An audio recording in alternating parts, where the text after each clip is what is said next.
Hello everyone and welcome to CUET वाला। स्वागत है आप सबका सफल बैच में। आज हम पढ़ने वाले हैं एक बहुत इंपॉर्टेंट टॉपिक पर। उससे पहले ना कुछ कन्फ्यूजन्स हैं आप लोगों के जो मैं दूर करना चाहता हूं, जिसमें से एक सबसे बड़ा कन्फ्यूजन है कि सर ये क्लास सिर्फ आर्ट्स वालों के लिए है क्या, जो CUET आर्ट्स वाले हैं। नहीं बेटा, ये क्लास CUET साइंस वालों के लिए भी है, ये आर्ट्स वालों के लिए भी है, क्योंकि इंग्लिश सेम ही है, सब्जेक्ट वर्ब अग्रीमेंट सेम ही है। अगर मैं कहीं पे भी पढ़ाता हूं तो subject verb agreement same concepts पे चलता है। ये एक ऐसा टॉपिक है जो हर एक क्लास में, मैं यहाँ पे जितनी भी क्लासेस दूंगा ना आपको सफल बैच में, सारी क्लासेस आर्ट्स और साइंस दोनों ही स्टूडेंट्स के लिए हैं। मैं कोशिश करूंगा कि हर एक कॉन्सेप्ट जो CUET में पूछा जा सकता है सारे कवर करूंगा, जो पूछे गए हैं वो तो कवर करूंगा ही। ठीक है, तो आप बिल्कुल बेफिक्र होकर तैयारी करिए, ये दोनों के लिए है। आज का जो टॉपिक है वो है subject verb agreement. Last class में हमने किया था 8 universal rule.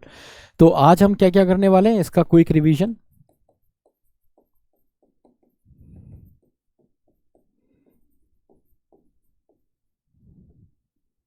New concepts,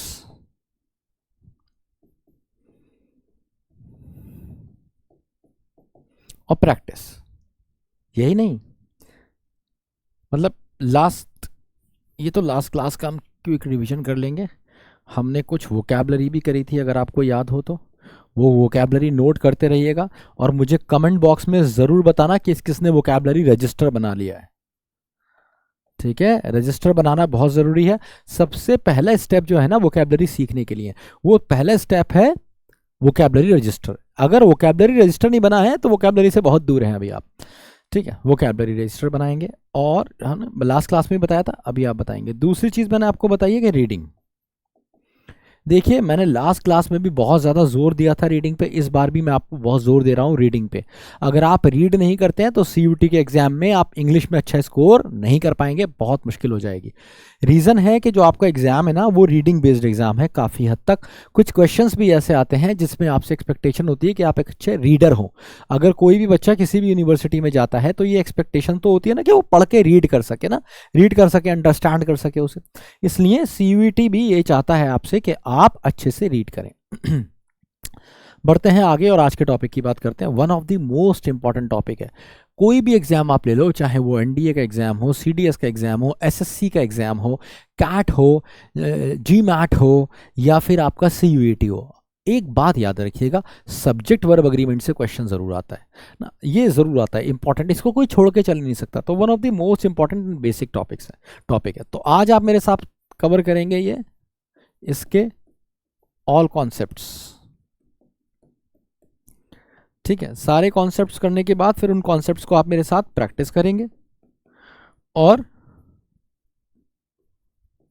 vocabulary भी आपका इंतजार कर रही है हर दिन की तरह, तो वो भी रजिस्टर में नोट करके जाएंगे ताकि आपकी चीज़ें बेहतर होती रहें। चलिए, तो एक बार क्विक रिवीजन कर लेते हैं 8 यूनिवर्सल रूल का। तो अगर आपको याद हो तो मैंने आपको 8 रूल कराए थे। देखो, ये 1 2 3 मत देखना, ये 1 2 3 इसका गलत हो सकता है, नंबरिंग गलत हो सकती है, पर रूल यही थे। पहला, basics of subject verb agreement. दूसरा, डिड डू डस। तीसरा, हैव हैज हैड हैविंग। चौथा, after to. Fifth rule was forms of be. Sixth rule, get and its forms। कैसे बनता है ये causative. Seventh rule, past indefinite, जिसमें second form of the verb होती है। और लास्ट रूल,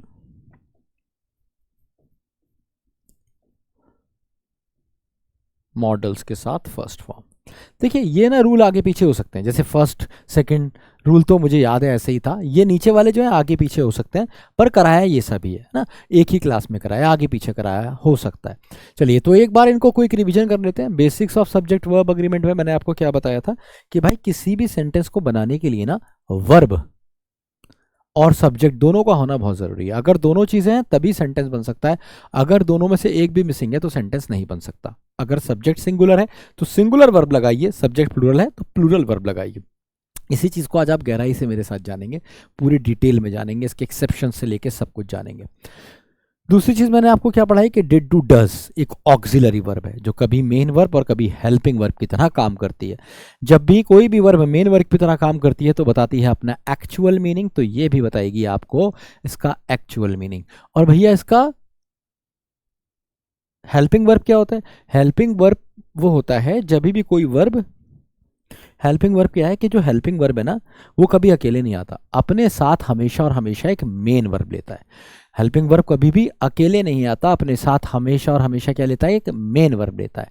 और वो main verb did do does के केस में कौन सी होती है? First form. ये हमेशा याद रखिए, वर्ब की फर्स्ट फॉर्म। मैंने आपको बताया था every verb has got 5 possibilities, जैसे ईट, ईट्स, एट, ईटन, ईटिंग। ये वाली आईएनजी थी, ये वाली थर्ड फॉर्म, ये वाली सेकंड, ये वाली थी सिंगुलर और ये थी प्लूरल या फिर फर्स्ट फॉर्म भी इसे कह सकते हैं। ठीक है, इन सब को कहां कहां यूज करते हैं यही बताता है 8 यूनिवर्सल रूल। ठीक है, तो डिड डू डज के साथ फर्स्ट फॉर्म बताई थी, दिखाइएगा देखिएगा कैसे। हैव हैज हैड हैविंग के साथ हमेशा मैंने बताई थी कि थर्ड फॉर्म का इस्तेमाल करेंगे। उसके बाद आफ्टर टू मैंने आपको हमेशा बताया था फर्स्ट फॉर्म का इस्तेमाल करेंगे। कुछ एक्सेप्शन थे जहां पे आपको आईएनजी भी लगानी थी। फिर मैंने आपको बताया था फॉर्म्स ऑफ बी, इनके साथ दो तरीके से वर्ब यूज हो सकती हैं, कभी आईएनजी आती है इसके साथ और कभी थर्ड फॉर्म आती है। आईएनजी आती है तो कॉन्टिन्यूअस बताती है। बी की फॉर्म्स कौन सी थी? This was the only verb in English language which had 8 possibilities. तो be is am are was were. भाई जिन्होंने ये क्लास ली है ना वो प्लीज रिवाइज करते रहो, वो वाला पन्ना खोल लो जहां पे बी पढ़ाया था। ठीक है, तो क्या पढ़ाया था कि ये बी क्या है? एक ऑक्सिलरी वर्ब है, कभी काम करेगी मेन वर्ब की तरह, कभी हेल्पिंग वर्ब की तरह। मेन वर्ब की तरह काम करेगी तो बताएगी अपना एक्चुअल या लिटरल मीनिंग जो होता है होना, स्टेट ऑफ बीइंग, अवस्था बताता है। पर जब भी हेल्पिंग वर्ब होगी या तो अपने साथ आईएनजी लेगी या थर्ड फॉर्म लेगी। सेंटेंस अगर एक्टिव वॉइस का होगा, कंटिन्यूएशन बता रहा होगा, आता है, जाता था, खाता है, खा रहा होगा, ऐसा कुछ, तो फॉर्म ऑफ बी के साथ आईएनजी आपको देखने को मिलेगी।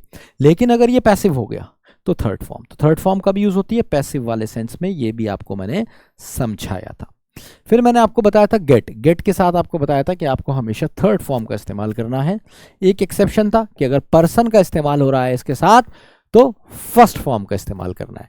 ठीक है, तो ये सब मैंने आपको बताया था। बताया था गेट एक पॉजिटिव वर्ब होती है, मतलब पर्सन अपना काम खुद ना करके किसी और से कराता है। ठीक है, और इसमें थर्ड फॉर्म का आप इस्तेमाल करते हैं जब आप किसी थिंग की बात करते हैं, पर्सन की बात करते हैं तो फर्स्ट फॉर्म का।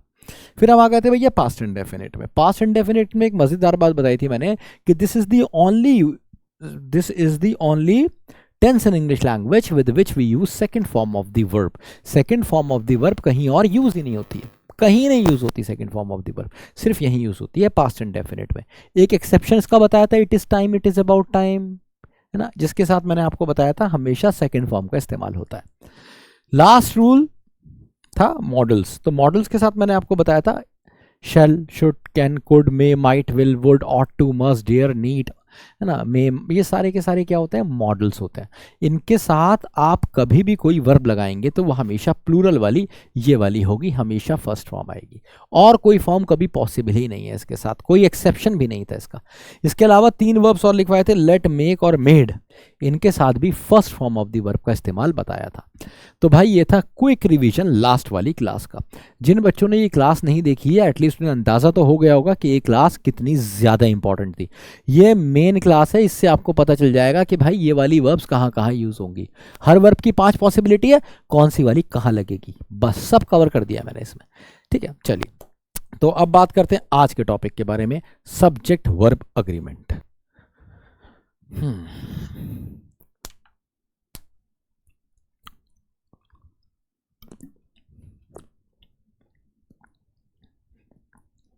तो भाई सब्जेक्ट वर्ब अग्रीमेंट क्या होता है? मैंने आपको बताया था दुनिया में कभी भी कोई भी सेंटेंस अगर आपको बनाना है तो ऐसे नहीं बनेगा, उसके साथ एक तो सब्जेक्ट लगाना पड़ेगा और साथ में वर्ब लगाना पड़ेगी, तभी ये क्या बनेगा? सेंटेंस बनेगा। ठीक है, फिर मैंने आपको बताया था कि अगर सब्जेक्ट होगा सिंगुलर तो अपने साथ वर्ब भी कैसी लेगा, सिंगुलर। मैंने आपको बताया था कि अगर सब्जेक्ट होगा प्लूरल तो अपने साथ वर्ब भी कैसी लेगा, प्लूरल। पर ये कहानी यहां खत्म नहीं हुई है, ये मुद्दे की बात नहीं है, ये मेन बात नहीं है, क्योंकि यहां ये तो बेसिक है, ये सिर्फ बेसिक है। इसके बेसिस पे हमने एक टेबल भी देखी थी, याद है वाली, we, you, they, birds, he, she, it, bird, और आई को हमने यहां लिख लिया था। फिर मैंने आपको एक बात बताई थी कि भाई देखो, ये सारे के सारे कैसे हैं, प्लूरल हैं, ये सारे के सारे कैसे हैं, सिंगुलर है। अगर आप कहते हैं ही लव्स तो आपको कहना पड़ेगा वी लव। अगर आप कहते हैं यू वर्क तो शी वर्क्स। अगर कहते हो इट गोज तो यहां कहना पड़ेगा दे गो, और बर्ड्स को अगर फ्लाई करवा रहे हो तो बर्ड फ्लाइज हो जाएगा। मैंने बताया था कि ये सारे के सारे सिंगुलर हैं। हाँ जी, वर्ब भी सिंगुलर है, ये दोनों सब्जेक्ट प्लस वर्ब दोनों सिंगुलर हैं। जो सिंगुलर वर्ब होती है उसी में एस और यस लगता है ना। मैंने बताया था ना, वर्ब है उल्टा चलती है, नाउन से उल्टा चलती है, ठीक है, नाउन से हमेशा उल्टा चलती है। तो ये कैसी है, कैसी वर्ब है, सिंगुलर वर्ब है। एस और यस वाली सारी वर्ब सिंगुलर है और ये वाली सारी वर्ब प्लूरल है, ठीक है। अब आई, आई वैसे तो सिंगुलर होता है पर अपने साथ हमेशा प्लूरल वर्ब लेता है, बताता एक ही बंदे के बारे में है। जैसे हिंदी वाला हम होता है ना, हम ये नहीं करते, राजा महाराजा बोलते थे, तो इसी तरीके से आई भी यूज होता है इंग्लिश में, वो हम जैसा सेंस देता है, ठीक है। तो इसलिए प्लूरल वर्ब लेता है। हम क्या कहते हैं, I play, I fly, I eat, I love, I go, I dance, हमेशा ऐसे ही बोलते हैं। तो इन सब के साथ आप यूज करते हैं आर, इन सब के साथ इस, और आई के साथ एम, इन सब के साथ वर, इन सब के साथ वॉस, और आई की कहानी अलग चलती है थोड़ी सी, है ना, एक्सेप्शन है इसमें दो, वॉस और एम। इन सब के साथ आप यूज करते हैं हैव, इन सब के साथ हैज, और आई के साथ वही हैव, कोई वो दिक्कत नहीं है। तो बस यही दो एक्सेप्शन है, बाकी सारा सेम है। तो ये बात आप याद रखिएगा, सब्जेक्ट वर्ब अग्रीमेंट का ये बेसिक है, यहां से सब्जेक्ट वर्ब अग्रीमेंट शुरू होता है, ठीक है, कि अगर सिंगुलर सब्जेक्ट है तो सिंगुलर वर्ब, प्लूरल सब्जेक्ट है तो प्लूरल वर्ब। अब आती है आगे की कहानी, लोचा शुरू होता है यहां से। तो देखें भाई क्या लोचा है, कुछ सेंटेंसेस दे रहा हूं, इसे आप कॉपी कर सकते हैं अपनी नोटबुक में। जैसे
सेंटेंस देखते रहिए, कॉपी करते रहिए।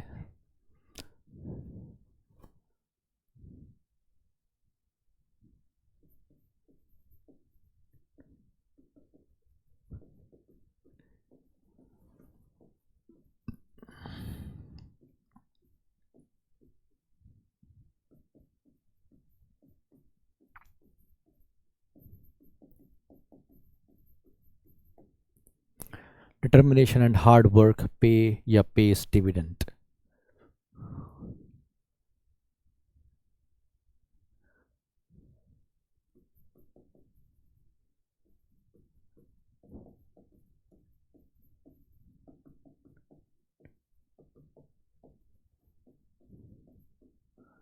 टाइम एंड टाइड, वेट या waits for none?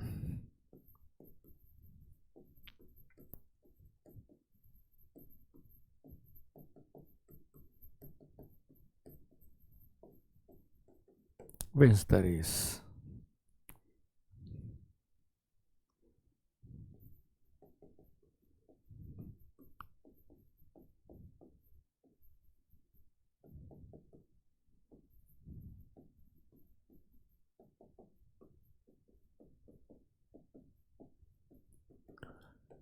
In North India.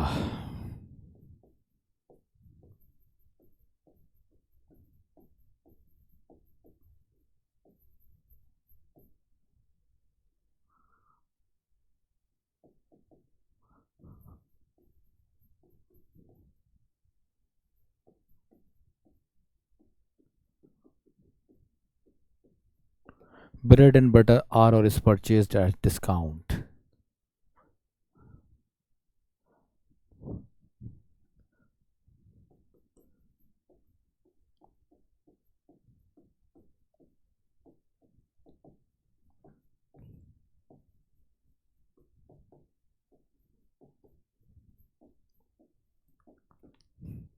The horse and carriage are or is at the gate.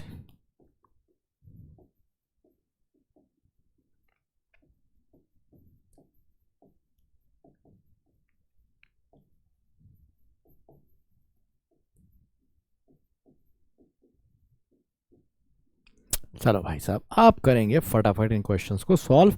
पहले आप अपने आंसर सोच लीजिए कि इसके आंसर्स क्या क्या हो सकते हैं। ठीक है, मैं आपको 5 सेकंड का समय दे रहा हूँ, सोच लीजिए आराम से क्या क्या आंसर्स इसके हो सकते हैं यहाँ पे।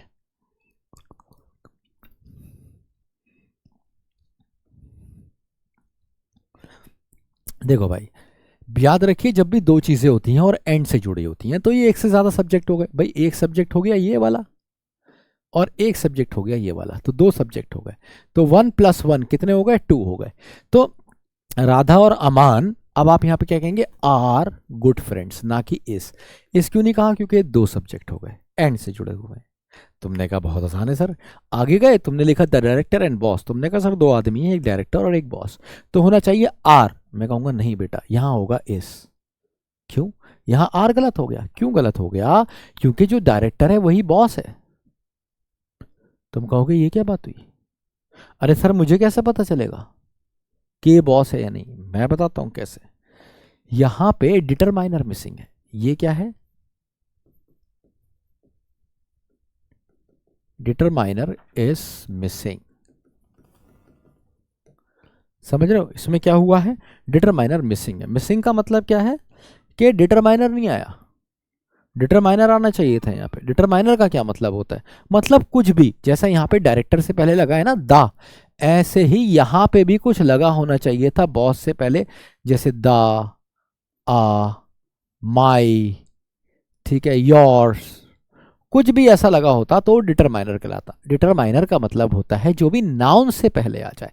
ठीक है, तो the director and the boss, अगर आप ऐसे लिखते तो आप आर लिखते, तब ये 2 अलग अलग आदमी होते हैं। ठीक है, एक सेंटेंस लिख देता हूं मैं, जैसे द प्रिंसिपल एंड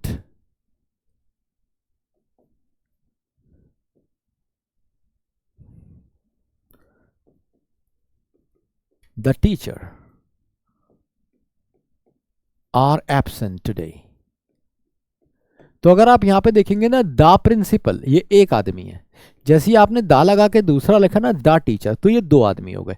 तो एक प्रिंसिपल हो गया और एक टीचर हो गया। तो the principal and the teacher 2 आदमी है, कोई दिक्कत नहीं। लेकिन अगर आप कहेंगे the director and the boss, अगर आप ऐसे लिखते हैं ना the director and the boss, तो ये 2 आदमी हैं। अगर आपने लिखा द डायरेक्टर एंड बॉस, तो एक ही आदमी है जिसके पास 2 पोस्ट है, वही डायरेक्टर है और वही बॉस है। ठीक है, तो ये बात आपको याद रखनी है। आप इसे जैसे चाहे वैसे लिख सकते हैं, जो मैं लिख के दे रहा हूँ उसको भी नोट्स मान सकते हैं। आपको लगता है आप इसे और शॉर्ट करके लिखना चाहते हैं तो आपकी इच्छा, आपकी श्रद्धा। डिटर्मिनेशन एंड हार्ड वर्क, अब ये देखो दो अलग अलग चीजें हैं। डिटर्मिनेशन ये एक वर्च्यू है, एक गुड क्वालिटी है, हार्ड वर्क दूसरी गुड क्वालिटी है। ये कॉम्बिनेशन नहीं है किसी चीज का। कह रहा है डिटर्मिनेशन होगा अगर आपके अंदर, मतलब दृढ़ संकल्प होगा अगर आपके अंदर, या आपके अंदर हार्ड वर्क होगा, मेहनत होगी, तो क्या होगा, डिटर्मिनेशन एंड हार्ड वर्क पे डिविडेंट होगा, ना कि पेस, क्योंकि ये दो हो गए, प्लूरल हो गए, ये 1 + 1 प्लूरल हो गए। ठीक है, आगे बढ़ते हैं। आगे कह रहा है टाइम एंड टाइड, वेट या वेट्स फॉर नन। यहां पे भी आप प्लूरल वर्ब का इस्तेमाल करेंगे वेट का, यहां पे भी आप वेट्स नहीं करेंगे। क्यों नहीं करेंगे? टाइम एंड टाइड दो अलग अलग चीजें। ना ही लहर किसी का इंतजार करती है, ना ही समय किसी का इंतजार करता है। टाइड का मतलब है लहर, तो ना ही लहर आपका इंतजार करेगी, ना समय आपका इंतजार करेगा। तो ये क्या है, कुछ ऐसा है जो कॉम्बो नहीं है, दो अलग अलग हैं। ठीक है, और इसीलिए आपने प्लूरल वर्ब का इस्तेमाल किया, दो से जुड़े हुए। अब आ गया स्लो एंड स्टडी। अब आप ये देखेंगे कॉम्बो है एक, आप ये नहीं कह सकते स्लो विंस द रेस, समझ रहे ना? आप कहते हैं स्लो एंड स्टडी का कॉम्बो। ये क्या है? कॉम्बो। तो जितने भी कॉम्बोज होते हैं, कॉम्बोज के साथ क्या यूज करेंगे? Singular verbs. ठीक है, तो slow and steady wins the race हो जाएगा, slow and steady wins the race हो जाएगा।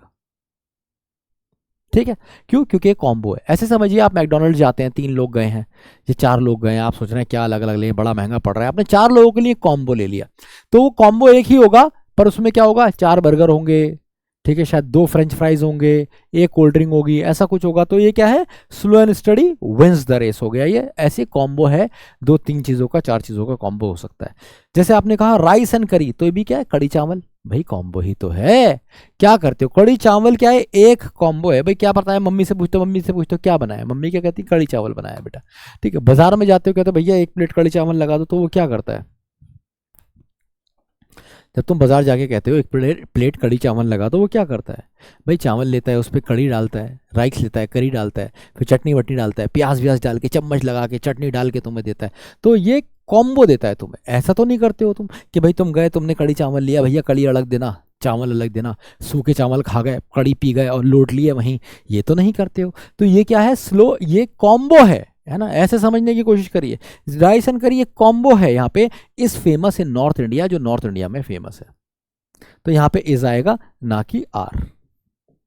इसी तरीके से ब्रेड एंड बटर भी एक कॉम्बो है, साथ में खाया जाता है, पर हर सेंटेंस में कॉम्बो नहीं होंगे। ये याद रखना, हर सेंटेंस में कॉम्बो नहीं होंगे, यहां पे कॉम्बो नहीं है, और इसलिए यहां पे आप लगाएंगे आर, क्योंकि आर परचेज एट डिस्काउंट। ऐसा नहीं होगा कि ये तुमने, दोनों के पैसे एक नहीं होंगे, बटर का पैसा अलग दिया गया होगा, ठीक है, और ब्रेड का पैसा अलग दिया गया होगा।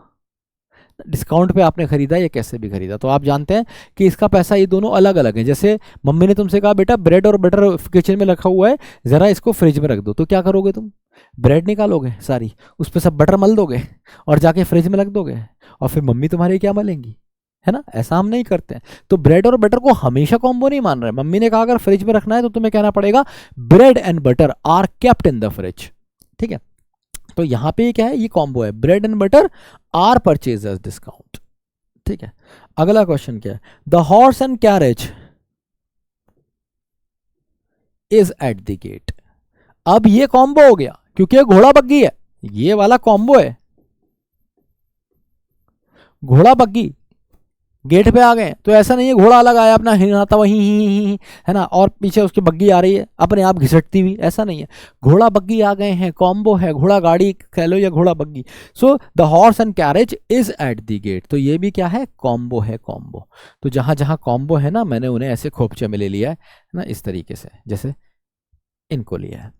ठीक है, नीचे आ जाते हैं। अब यहाँ पे जरा सोच के बताइए, खुद सोचिएगा, अपना आंसर लिख लीजिएगा और मेरे आंसर से मैच करिए। यहाँ पे हैज आएगा या हैव आएगा लास्ट वाले। The Prince and princess has या हैव अराइव्ड। अब होता क्या ना, जब आप कहते the Prince and princess has या हैव अराइव्ड, इसमें गड़बड़ हो गई।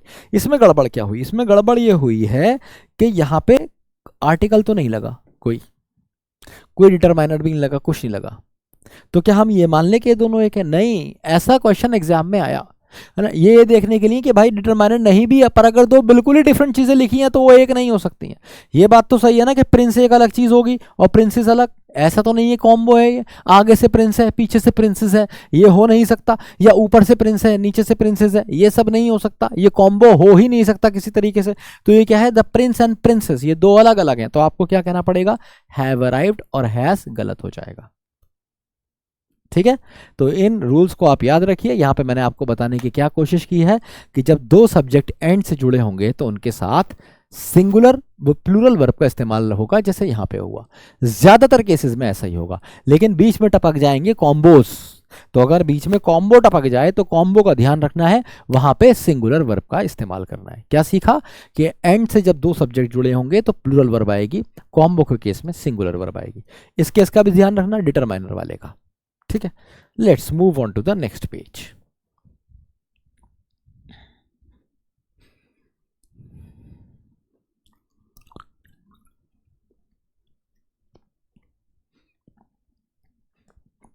एक सेंटेंस फिर से लिखते हैं। Neither the man nor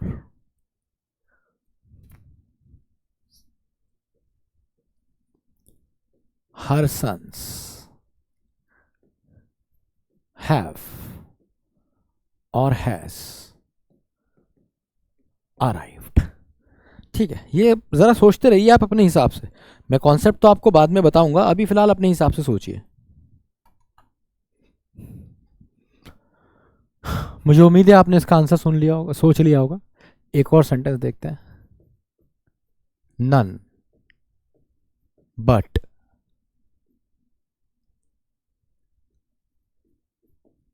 mother's love और loves truly.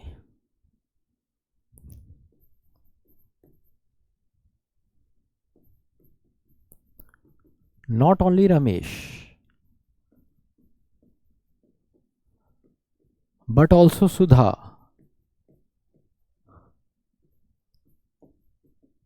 works or work hard। ठीक है, तो यहां पे वर्ब कैसे लगाएंगे, बड़ा आसान है, देखिए सीखना। इन सारे में ना जितने भी आपके not only but also neither nor either और, कौन कौन से, नाइदर नॉर आइदर और, या फिर अकेला और, या फिर अकेला नॉर, या फिर नॉट ओनली बट ऑल्सो, या फिर नन या बट। ठीक है, ये आपको कहीं भी दिख जाए, मतलब ये कॉम्बोज, जैसे आपने देखा यहां पे नाइदर नॉर, ये सेंटेंस आइदर और से भी बन सकता था। नाइदर नॉर का मतलब होता है ना तो ये ना ही ये, आइदर और का मतलब होता है या तो ये या ये। अभी मीनिंग इसके क्लियर कर दूंगा। या फिर नन और बट का कॉम्बिनेशन दिख जाए, नॉट ओनली बट ऑल्सो का कॉम्बिनेशन दिख जाए। तो इन सब के साथ याद रखिए verb should be used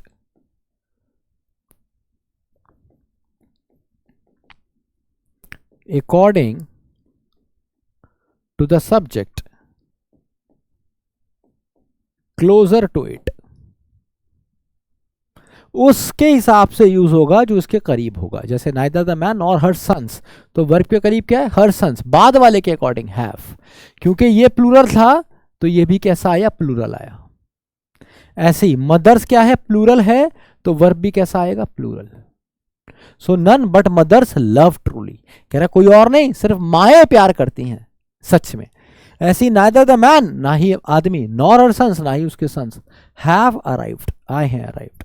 not only Ramesh, Ramesh ने नहीं, बट ऑल्सो सुधा वर्क्स। अब ये सुधा के अकॉर्डिंग आया है, क्योंकि सुधा सिंगुलर थी, तो वर्ब भी कैसा आया, सिंगुलर आया, वर्क्स।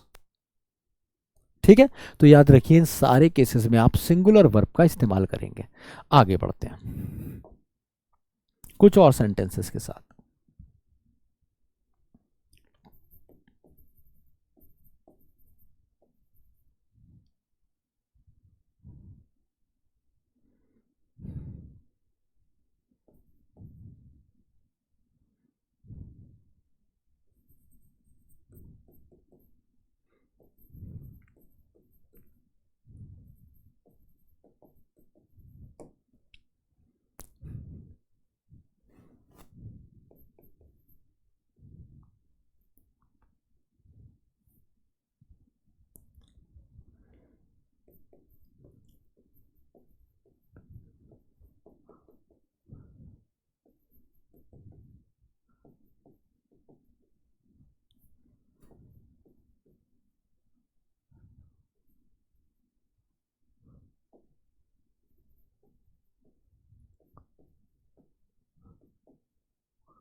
तो ये 3 सेंटेंसेस दिए हैं, जरा इस पे अपने आंसर्स लगाइए, देखते हैं कौन सारे सही लगाता है। 5 सेकंड का टाइम है।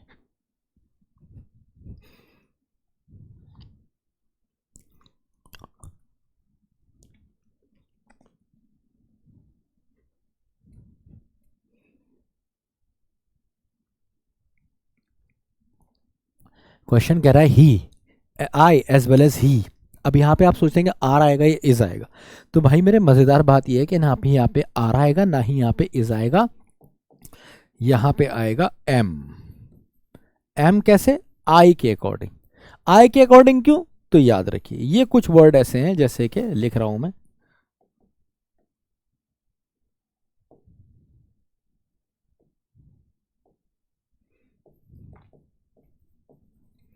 as well as,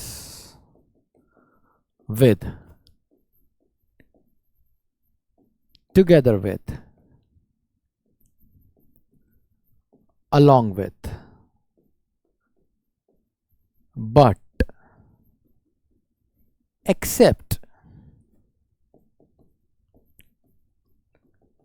in addition to,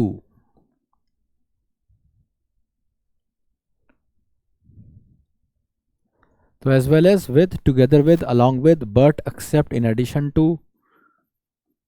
and not, unlike, ये सारे वर्ड्स कैसे हैं? Parenthetical in nature. Parenthetical, parenthetical का क्या मतलब है? पैरेंथेटिकल का मतलब है कि वर्ब पेरेंट सब्जेक्ट के अकॉर्डिंग यूज होगी, मतलब जो पहले आ गया। भाई पेरेंट्स तुमसे हमेशा पहले आए हैं, तो ये तो जो तुमसे पहले आ गया, जो पहले आ गया, so verb should be used parenthetical. क्या मतलब हुआ? Verb should be used according to the main और फर्स्ट सब्जेक्ट। मेन या फर्स्ट सब्जेक्ट के अकॉर्डिंग वर्ब इसमें यूज हो जाएगी। आइए और गहराई से दिखाता हूं मैं कैसे। जैसे I as well as he, am, तो यहां पे मैं एक्चुअली कहना चाहता हूं आई एम फाउंड गिल्टी, मैं दोषी पाया गया हूं, and as well as he. तो मेरे बच्चे, चाहे आप इसे ऐसे लिख लो या फिर ऐसे लिख लो, दोनों ही बिल्कुल सही हैं, दोनों में कोई गलती नहीं है, दोनों सेंटेंस एकदम परफेक्ट हैं, चाहे ऐसे लिख लो या फिर ऐसे लिख लो। बस ये तरीका ऐसा है जिसमें आप कंफ्यूज जा जाते हैं, तो कंफ्यूज जाना नहीं है, don't get confused, it's very simple. आपको पहले वाले के अकॉर्डिंग वर्ब लगानी है। जैसे पहले वाला भी आपने देखा, ही टुगेदर विद हिज फ्रेंड्स, आपने देखा टुगेदर विद हिज फ्रेंड्स है, तो फ्रेंड्स के अकॉर्डिंग कम आना चाहिए, है ना, पर कम नहीं आएगा, यहाँ पे आएगा कम्स, क्योंकि ये वर्ब लगेगी किसके अकॉर्डिंग? ही के अकॉर्डिंग। आप एक्चुअली कहना चाहते हैं he comes to meet me, और आगे आप कहना चाहते हैं together with, together with his friends, वो आया मुझसे मिलने, तो वो आया था, अपने दोस्त भी साथ ले आया था। तो इस तरीके से इंग्लिश लैंग्वेज इसे देखती है। दोनों सेंटेंस सही हैं, आप चाहे ऐसे लिख लें या ऐसे लिख लें, दोनों ही केसेस में आपको जो वर्ब लिखना पड़ेगी, वर्ब हमेशा पहले वाले सब्जेक्ट के अकॉर्डिंग आएगी। ये बात मुद्दे की है। अगला सेंटेंस कहता है your teacher and not your friends are और इज हैप्पी विद यू। तो योर टीचर के अकॉर्डिंग वर्ब आएगी तो क्या हो जाएगा, is happy with your success. आप कहना क्या चाह रहे हैं, teacher is happy with your results and not your friends. ठीक है, तो टीचर जो है वो खुश है तुम्हारे रिजल्ट से, और दोस्त नहीं है तुम्हारे खुश। ये मतलब है इस बात का। ठीक है, तो मैंने आपको इस पेज पे क्या पढ़ाया, दो इंपॉर्टेंट रूल्स पढ़ाए। एक ऐसा रूल जिसमें वर्ब हमेशा बाद वाले के अकॉर्डिंग लगेगी, नाइदर नॉर आइदर और। एक ऐसा रूल जिसे आप कंपैरिजन भी कर सकते हैं, इसलिए एक ही पेज पे पढ़ाया है, देखिए दोनों अलग अलग रूल हैं। ठीक है, और एक ऐसा रूल जिसमें मैंने आपको बताया कि वर्ब हमेशा पहले वाले के अकॉर्डिंग लगेगी, जो पैरेंथेटिकल कहलाता है। Is that clear to all of you? ठीक है, तो इस पे इस तरीके से सेंटेंस बनेंगे। एक अनलाइक पे भी दिखा देता हूं, कुछ बच्चे कंफ्यूज हो जाते हैं अनलाइक से। जैसे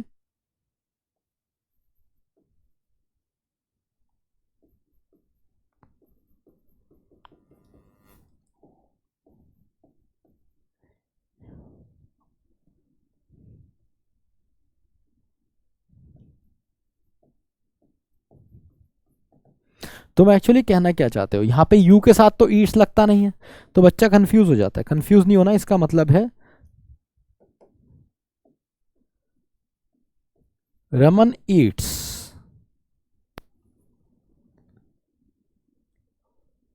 अ लॉट। रमन बहुत खाता है। अनलाइक यू, तुम्हारी तरह नहीं है वो, ये मतलब है। अब इसका मतलब ये रमन तुम्हारी तरह नहीं है, तुम कम खाते हो, है ना, वो ज्यादा खाता है। ऐसे लिख लो या ऐसे लिख लो, दोनों ही सेंटेंसेस सही है।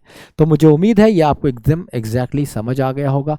Let's move on to next rules. क्या बात है, आज लग रहा है कि चैप्टर जल्दी ख़त्म हो जाएगा, क्योंकि थोड़ा सा ही बचा है।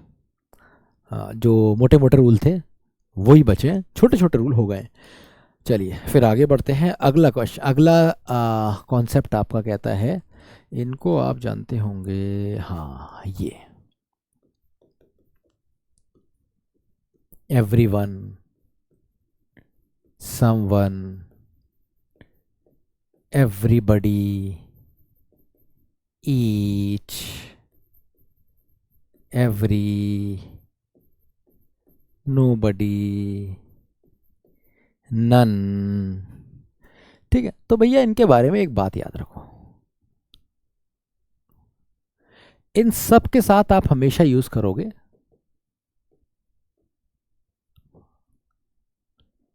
सिंगुलर नाउन, इनके साथ आप यूज करोगे सिंगुलर वर्ब, और इनके साथ यूज करोगे सिंगुलर प्रोनाउन। ये बात याद रखना, ऐसे ही वर्क करता है, इनके साथ सब सिंगुलर रहता है। आइए करके दिखाता हूं मैं आपको यूज। जैसे आपने कहा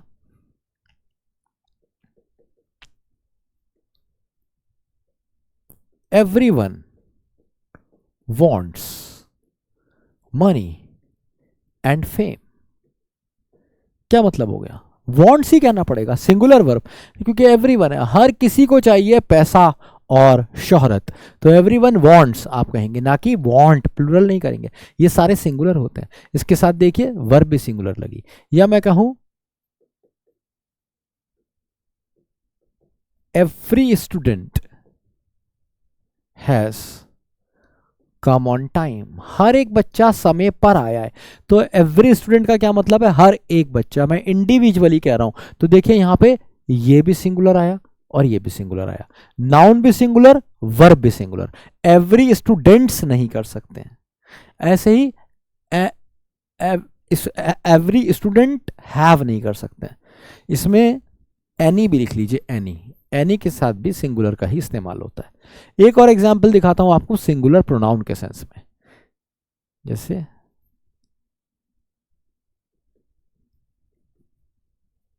each girl has to submit her fees, ये बात याद रखिएगा, क्योंकि गर्ल थी। देखिए ईच आया, सिंगुलर नाउन, सिंगुलर वर्ब, और जो आगे प्रोनाउन आएगा वो भी सिंगुलर आएगा। अब ये मत देखिए हर है, हर तो इसलिए क्योंकि गर्ल है। अगर मैं यहां पे बॉय लिखता तो मुझे हिज लिखना पड़ता, और अगर स्टूडेंट लिखता तो भी हिज लिखना पड़ता। जब पता नहीं है जेंडर तो आप हिज लगा दीजिए, ठीक है। जब पता नहीं है जेंडर तो हिज लगा दीजिएगा, ठीक है। ये बात याद रखिए। एक और आता है इसके अंदर जिसे हम कहते हैं वन। वन का मतलब होता है किसी, कोई, जैसे one, one has to bear one's expenses on one's own।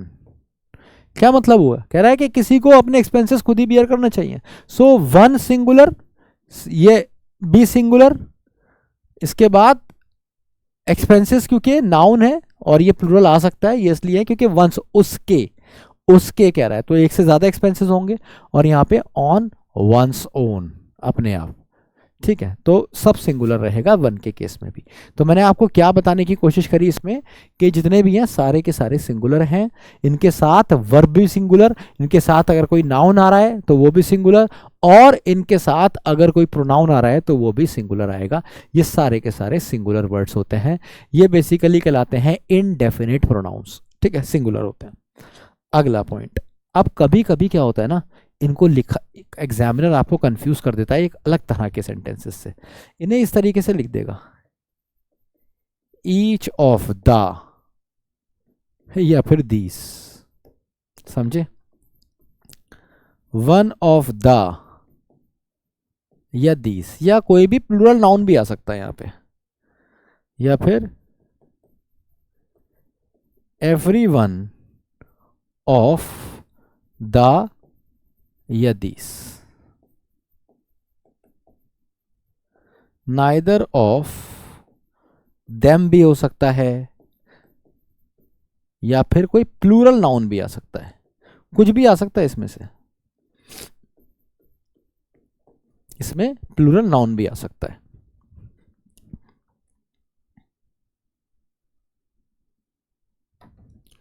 तो नाइदर ऑफ देम या कोई plural noun, either of the, these, them, plural ही आएगा ज्यादातर। देखते जाइएगा अभी इन्हें, एकदम क्लियर हो जाएगा।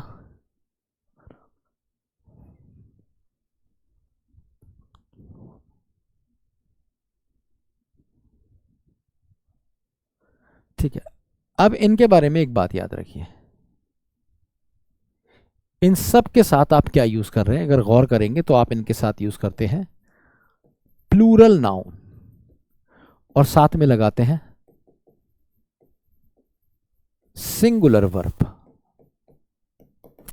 अब आप फिर कंफ्यूज होंगे, आप कहेंगे सर ऐसा क्यों कर रहे हैं हम, ये तो रटने वाली बात है कि भाई प्लूरल नाउन लगा लो, सिंगुलर वर्ब, जिसको समझ में नहीं है। अब बात है कॉन्सेप्ट के, हम ऐसा करते क्यों हैं?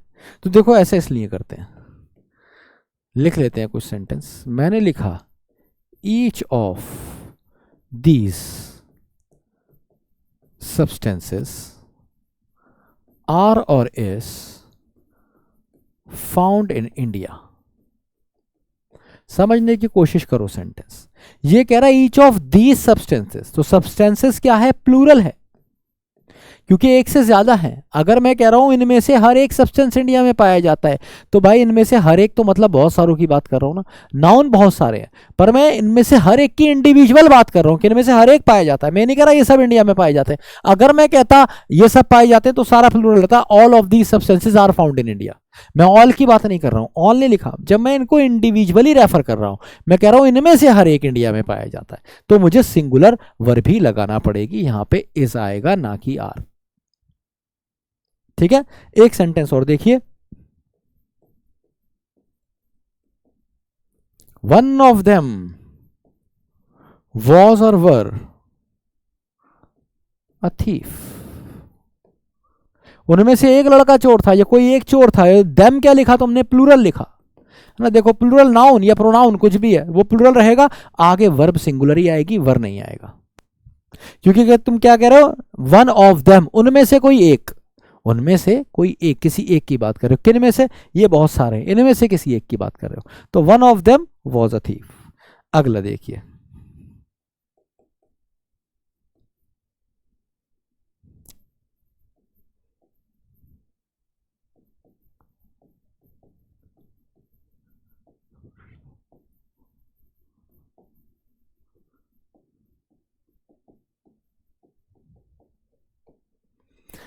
कह रहे every one of the students, तो यहां पे देखिए नाउन प्लूरल ही रहेगा, ठीक है, क्योंकि इनमें से हर एक की बात हो रही है, क्योंकि हर एक की बात हो रही तो लोग तो ज्यादा ही हैं, तो नाउन प्लूरल रहेगा। Every one of the students have got selected, क्या मतलब हुआ, इनमें से हर एक स्टूडेंट सेलेक्ट, ओहो हो, सिंगुलर वर्ब आएगी, तो क्या हो जाएगा, हैज गॉट सेलेक्टेड, इनमें से हर एक स्टूडेंट सेलेक्ट हो गया है, हर एक इंडिविजुअली सेलेक्ट हुआ है, सब मिलकर सेलेक्ट नहीं हुए, तो आप इंडिविजुअली बात कर रहे हैं इसलिए वर्ब सिंगुलर रखेंगे, लेकिन नाउन प्लूरल ही रखेंगे, चाहे ईच हो एवरी हो। नाइदर से भी देख लेते हैं, नाइदर ऑफ देम का मतलब होता है दोनों में से कोई नहीं, आइदर ऑफ देम का मतलब होता है दोनों में से कोई एक, जैसे दो रास्ते आपको सामने दिख रहे हैं, मैंने कहा either of the roads leads to Delhi, क्यों कहा मैंने कहा इन दोनों में से एक रास्ता दिल्ली जाता है, मैं ये नहीं कह रहा हूं भाई दोनों रास्ते दिल्ली जाते हैं, मैं क्या कह रहा हूं दोनों में से एक, आइदर ऑफ दी रोड्स, तो रोड्स तो रहेगा प्लूरल क्योंकि ये दो हैं, नाइदर का मतलब दो ही होता है, दोनों में से एक, ना तो ये ना ये, neither, neither he nor she, ऐसे ही आइदर ही और शी, दोनों में से एक की बात हो रही है, तो आइदर ऑफ द रोड्स का मतलब है दोनों में से एक रास्ता, ये पॉजिटिव होता है, आइदर कैसा होता है, पॉजिटिव होता है, नाइदर कैसा होता है, नेगेटिव होता है, तो आइदर ऑफ द रोड्स, दोनों में से एक रास्ता, लीड्स टू दिल्ली, दिल्ली जाता है। अब अगर मैं इसी सेंटेंस को नाइदर से बनाऊं, नाइदर ऑफ द रोड्स, तभी भी यही रहेगा, अब रोड से नहीं कुछ और लिख देते हैं, neither of the cars look या फिर लुक्स एक्सपेंसिव, दोनों में से एक गाड़ी कैसी दिखती है, एक्सपेंसिव दिखती है, ठीक है, तो कार्स तो प्लूरल रहेगा क्योंकि ये नाउन है, बट लुक की जगह आएगा लुक्स, सिंगुलर वर्ब, ठीक है। तो एक बार क्विक रिवीजन कराता हूं कि मैंने आपको क्या पढ़ाया, इसमें मैंने आपको दो चीजें पढ़ाई हैं, दोनों के बीच में लाइन खींच दी है।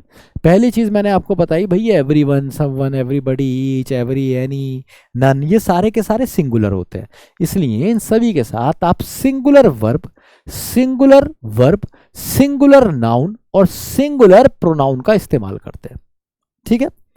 फिर मैंने आपको बताया लेकिन हमेशा नहीं, जब इनके साथ ऑफ द ये वाला केस हो जाए, ऑफ द लग जाए या ऑफ दीज लगा हो या ऑफ के बाद कोई प्लूरल नाउन लगा हो, ठीक है, या ऑफ देम लगा हो, सारी पॉसिबिलिटी मैंने आपको दे दी।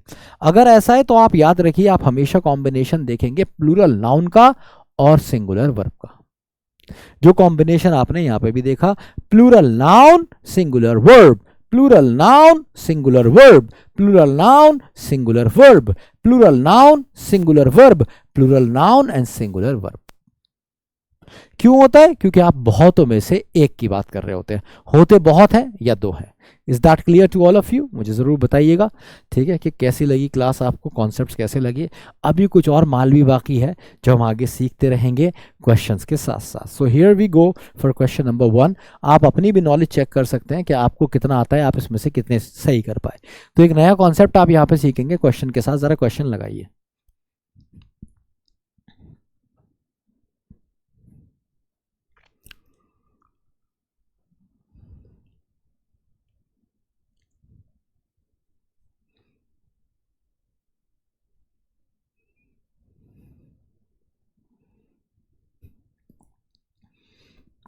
देखिए हर क्वेश्चन को करने के लिए ना मैं आपको सिर्फ 5 सेकंड दूंगा, क्योंकि मुझे लगता है कि 5 सेकंड बहुत ज़्यादा हैं, इनफैक्ट अच्छे खासे हैं।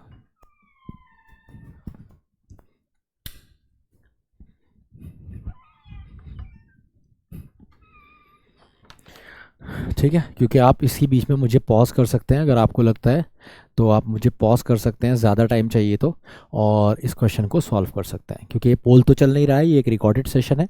तो रिकॉर्डेड सेशन में क्या रहता है कि मैं बस 5-5 सेकंड दूंगा आपको एक क्वेश्चन से दूसरे क्वेश्चन पे जाने का टाइम। दूसरे क्वेश्चन पे जाते ही मुझे पॉज कर लीजिए, पहले आंसर टिक कीजिएगा, उसके बाद मुझे आगे बढ़ाइए। So many a dash for academic excellence despite the challenges. तो याद रखो ये, अब ये 3 तरीके लिखे होते हैं। Many boys go to gym, एक तरीका यह है लिखने का।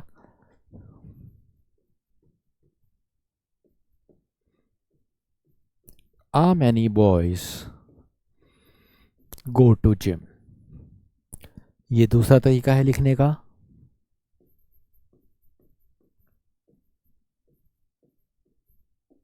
Many a boy goes to gym, ये तीसरा तरीका है लिखने का। ये तीनों के तीनों सेम है। पहले तो ये बात जान लीजिए, इसमें बहुत ज़्यादा कोई डिफरेंस नहीं है इनके मीनिंग में। ये जो दूसरा वाला है और ये जो नीचे वाले हैं ना, ये दोनों एम्फेसाइजेशन कर रहे हैं। एम्फेसाइजेशन का मतलब है जब आप किसी चीज़ पे थोड़ा जोर दे के कह रहे होते हैं। एक तो ये बात होती है, अरे बहुत बच्चे आए थे आज एग्जाम देने, और मैं कहूँ एक अच्छा खासे बच्चे आए थे एग्जाम देने, तो हम कभी कभी आ का इस्तेमाल एम्फेसाइजेशन के लिए भी कर लेते हैं। उसी तरीके से हमने नीचे के दोनों सेंटेंसेस में एम्फेसाइजेशन के लिए आ का इस्तेमाल किया। तो मैनी क्या है आप जानते हैं, प्लूरल है। बॉयज क्या है आप जानते हैं, प्लूरल है। तो मैनी बॉयज, तो ये भी कैसा रहेगा, प्लूरल। मैनी के साथ आप हमेशा प्लूरल वर्ब का इस्तेमाल करते हैं। क्या बताया मैंने आपको, many plus plural noun plus plural verb, यही बताया मैंने आपको। अब इसमें एक एक्सेप्शन है, अगर मैनी आ बॉय आ जाए, अगर ये आ बॉय आ जाए, मैनी के बाद आ बॉय यहां पे आ जाए, तो यही एकमात्र इसका एक्सेप्शन है जिसमें आपको मैनी के साथ सिंगुलर वर्ब का इस्तेमाल करना है, तब आपको गोज ही कहना पड़ेगा। ठीक है, तो many a boy goes to gym. जैसे मैनी अ स्टूडेंट, तो पहले स्टूडेंट देखना पड़ेगा, यहां पे है, पर ये स्ट्राइव प्लूरल है इसलिए ये गलत हुआ। स्टूडेंट्स प्लूरल है तो ये गलत हुआ। स्टूडेंट स्ट्राइव्स, ये वाला आंसर हो जाएगा सी। तो स्टूडेंट सिंगुलर, स्ट्राइव्स सिंगुलर, दोनों बार इसके साथ कैसी वर्ब यूज हो रही है, सिंगुलर। ठीक है, यहां पर भी और यहां पे भी दोनों बार नाउन भी कैसा है, सिंगुलर, यहां पे भी और यहां पे भी। क्यों, क्योंकि ये इस आ की वजह से। तो अगर मैनी के बाद आ आएगा तो आप सब सिंगुलर रखेंगे, मैनी से पहले आएगा तो सब प्लूरल रखेंगे। Next question, 5 seconds. अब ये तो आसान है। तो भाई जब आपने कहा मैनी, तो मैनी के साथ तो आप एक्सपर्ट्स कहेंगे, पर अग्रीज नहीं कह सकते क्योंकि अग्रीज सिंगुलर है, अब सब प्लूरल रहेगा। एक्सपर्ट गलत हो गया, एक्सपर्ट गलत हो गया, तो यही वाला आंसर हो जाएगा डी, क्योंकि एक्सपर्ट भी कैसा आया, प्लूरल, और अग्री भी प्लूरल, दोनों वर्ब भी और सब्जेक्ट भी प्लूरल रखना पड़ेंगे मैनी के साथ। D is the correct answer. Next question, अच्छा क्वेश्चन है।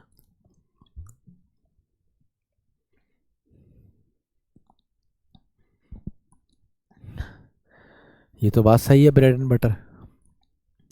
अब आपने कह दिया विद मिल्क, तो मैंने आपको बताया था with, along with, together with, in addition to, unlike, but, ये सारे पैरेंथेटिकल होते हैं और इसमें वर्ब हमेशा पहले वाले के अकॉर्डिंग आती है।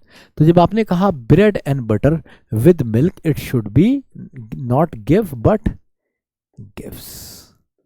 समझे, तो आंसर क्या हो जाएगा, B. Bread and butter gives a lot of energy with milk. ठीक है, तो bread and butter gives a lot of energy with milk, B is the correct answer. Next question,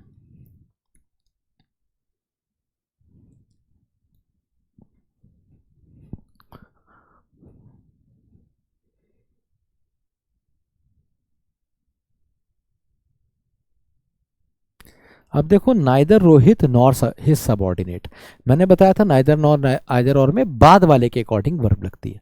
तो बाद वाला क्या है, neither Rohit nor his subordinate has, क्योंकि ये सिंगुलर है।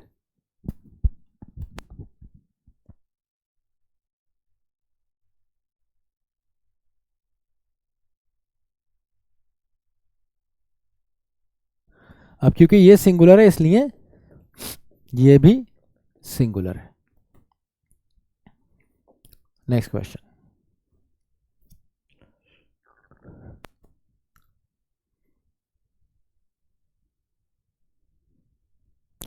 एक एग्जाम्पल दिया था मैंने तुम्हें पीछे पढ़ाते में, teacher and not your teacher and not your friends, याद है, ये वही है। तो पीपल कैसा है, plural, and not the government, तो आप गवर्नमेंट के अकॉर्डिंग नहीं लगाएंगे, पीपल के अकॉर्डिंग वर्ब लगाएंगे, पैरेंथेटिकल है। तो इस गलत, हैज गलत, सिर्फ आर सही है, यही प्लूरल है। So people are corrupt and not the government, तो C is the correct answer. इस सेंटेंस का मतलब क्या है, पीपल आर करप्ट, लोग करप्ट है, एंड नॉट द गवर्नमेंट, सरकार नहीं। ये तो है ही, क्योंकि भैया करप्ट लोग ही तो करप्ट सरकार चुनते हैं।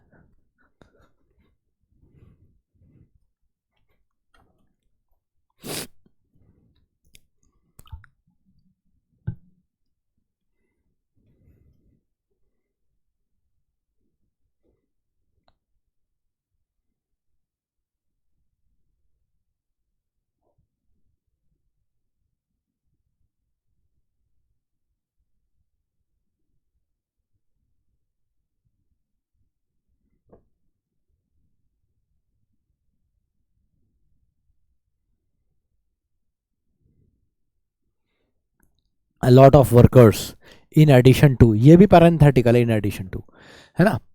तो अ लॉट ऑफ वर्कर्स के अकॉर्डिंग वर्ब लगेगी।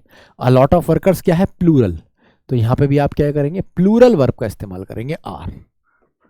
अब जरा अ लॉट ऑफ का भी कॉन्सेप्ट समझ लीजिए। देखिए ये कई सारे होते हैं, a lot of, lots of, half of, ये सारे ना फ्रैक्शन समझ लीजिए, फ्रैक्शंस, ठीक है। Half of, some of, enough of, या फिर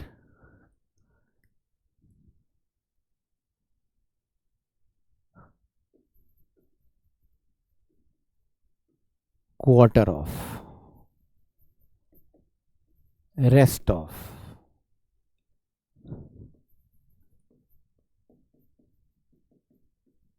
वन थर्ड ऑफ,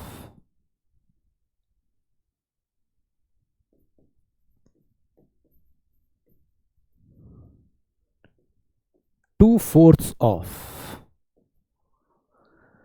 ठीक है। तो याद रखो इन सब के बारे में एक मजेदार बात, ये जितने भी है ना, lot of, lots of, half of, some of, enough of, quarter of, rest of, one third of, two fourth of, ये सारे के सारे किसी न किसी फ्रैक्शन की बात कर रहे हैं, किसी न किसी पोर्शन की बात कर रहे हैं। तो ऐसे जितने भी सेंटेंस होते हैं इन सब के साथ आप यूज कर सकते हैं। इन सब के साथ अगर आपको देखने को मिले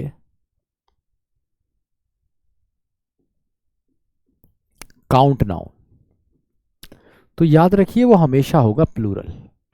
काउंट नाउन ऐसे नाउन्स होते हैं जिनको हम गिनते हैं, जिनका नंबर होता है, जैसे लड़कियां, लड़के, कुत्ते, गाय, भैंसे, जितने भी प्रॉपर नाउन है सारे काउंट है, जितने भी कॉमन नाउन है सारे काउंट है। तो प्रॉपर और कॉमन नाउन काउंट नाउन होते हैं, तो इनके सही ये हमेशा प्लूरल होते हैं और इनके साथ आप यूज करते हैं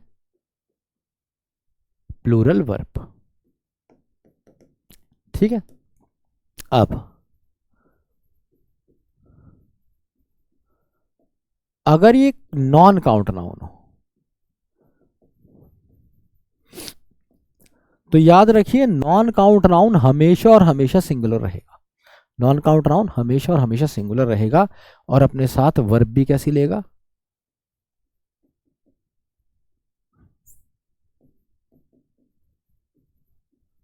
सिंगुलर वर्ब। अब आप कंफ्यूज नहीं हो इसलिए मैं कुछ एग्जांपल देता हूँ। देखिए, एक तो एक बात और याद रखिएगा, ये जो है ना दोनों सेम होते हैं, या तो आप अ लॉट ऑफ लिखें या लॉट्स ऑफ लिखें, दोनों सेम ही है, कैसे भी लिख सकते हैं। तो जैसे आपने लिखा, इसमें और भी कई सारे वर्ड्स आ जाते हैं, लिख देता हूं। कोई परसेंटेज दे रखी है 10, 5 या कोई भी, एनी परसेंट ऑफ, वो भी इसमें आ जाता है ना, इंपॉर्टेंट है, परसेंट ऑफ पे क्वेश्चन आता है, तो परसेंट ऑफ पे ही पहला एग्जांपल दूंगा।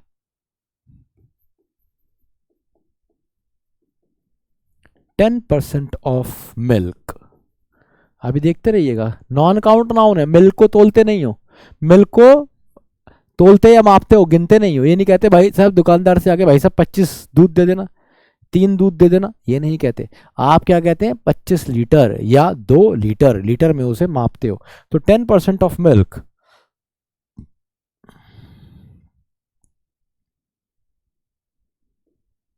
इज प्योर, ठीक है। तो 10% की बात हो रही है, सिंगुलर वर्ब का आपने इस्तेमाल किया ना, अभी बात करेंगे इसमें। या फिर आपने किया, कहा a lot of sugar has many side effects. तो आपने हैज क्यों किया, क्योंकि शुगर एक कौन सा नाउन है, नॉन काउंट नाउन है, ठीक है। या फिर आपने कहा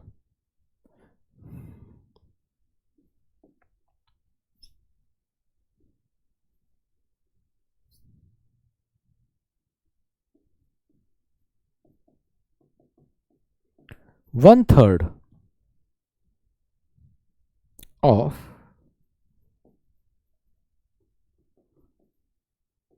the furniture has been sold, बेच दिया गया है, 1/3 फर्नीचर बेच दिया गया है, नॉन काउंट नाउन है। तो अगर आप इनको सबको गौर से देखेंगे तो आप इनके साथ एक चीज पाएंगे, क्या ये कैसा नाउन है, नॉन काउंट नाउन। वर्ब कैसी आई, singular verb.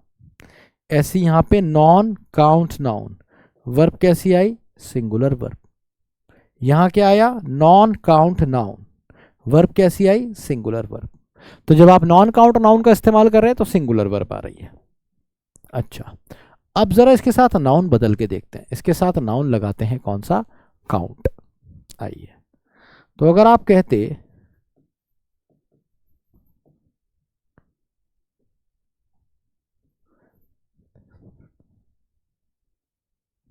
10% of the students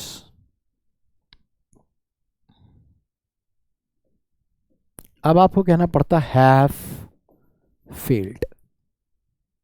क्यों भाई, क्योंकि ये कौन सा नाउन हो गया, काउंट नाउन। अभी बाद में लिखेंगे इसे, पहले समझ लेते हैं। अब अ लॉट ऑफ वाला लिखते हैं, a lot of people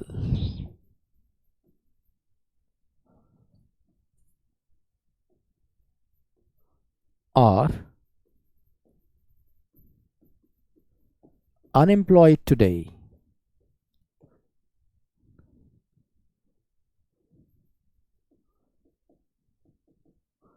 One third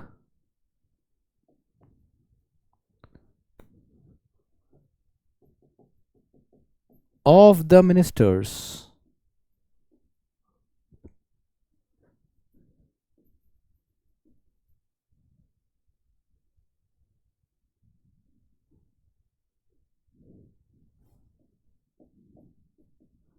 work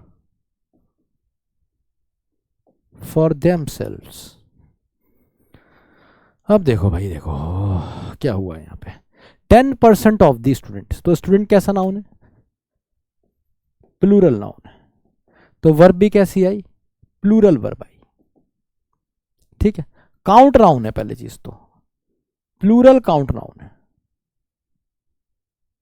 ऐसे आपने देखा पीपल क्या है, प्लूरल काउंट नाउन, तो वर्ब भी कैसी आई, प्लूरल। मिनिस्टर क्या है, प्लूरल काउंट नाउन, तो वर्ब भी कैसी आई, प्लूरल। तो मैंने आपको इस पेज पे क्या पढ़ाया, मैंने आपको पढ़ाया है जितने भी हैं a lot of, lots of, half of, जितने भी फ्रैक्शनल वैल्यूज होती हैं उनके साथ आप दोनों यूज कर सकते हैं, काउंट नाउन भी और नॉन काउंट नाउन भी। दूसरी चीज, उनके साथ वर्ब भी दोनों आते हैं, प्लूरल भी और सिंगुलर भी। अगर नॉन काउंट नाउन है तो उसके साथ हमेशा सिंगुलर वर्ब आएगी, क्योंकि नॉन काउंट नाउन प्लूरल नहीं हो सकता। शुगर्स नहीं कहते हो, मिल्क्स नहीं कहते हो, फर्नीचर्स नहीं कहते हो, तो इसके साथ वर्ब भी सिंगुलर आएगी। अगर नाउन काउंट वाला है जिसको आप गिनते हो, स्टूडेंट को तो गिन लेते हो, है ना, पीपल भी गिन लेते हो, मिनिस्टर भी गिन लेते हो, तो इन सब के साथ वर्ब भी प्लूरल आएगी। तो सिंपल है, plural noun plural verb, singular noun singular verb. ठीक है, ये मत सोचना कि ये कभी प्लूरल हो सकता है, ये कभी प्लूरल नहीं हो सकता, इसी तरीके से ये कभी सिंगुलर नहीं हो सकता। मुझे उम्मीद है कॉन्सेप्ट क्लियर हो गया होगा। तो इसका आंसर हो जाएगा आपका सी। ये मैं आपको पहले ही एक्सप्लेन कर चुका हूं पूरा। ठीक है, कि यहाँ पे अलॉट ऑफ वर्कर के हिसाब से आ रहा है, पैरेंथेटिकल है ये अलग से कॉन्सेप्ट पढ़ा है। Next question. ओहो, अभी तो कराया था 10% ऑफ, फिर आ गया। चलो सही कर दो, इस क्वेश्चन को सही कर दो।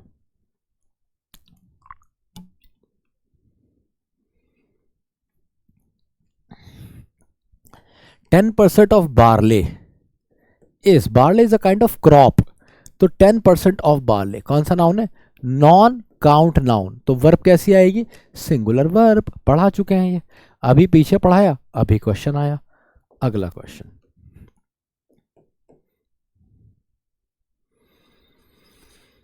अब एवरी वन ऑफ दीज कह दिया इसने, तो एवरी वन ऑफ के साथ तो वैसे भी प्लूरल आता है।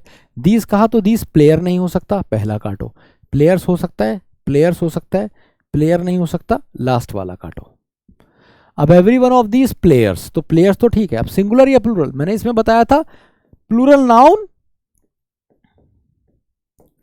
प्लस सिंगुलर वर्ब, यही बताया था, प्लूरल नाउन सिंगुलर वर्ब। तो each of these players has good record, क्या मतलब हुआ, इनमें से हर खिलाड़ी का, इनमें से हर एक खिलाड़ी का अच्छा रिकॉर्ड है। आंसर इज सी।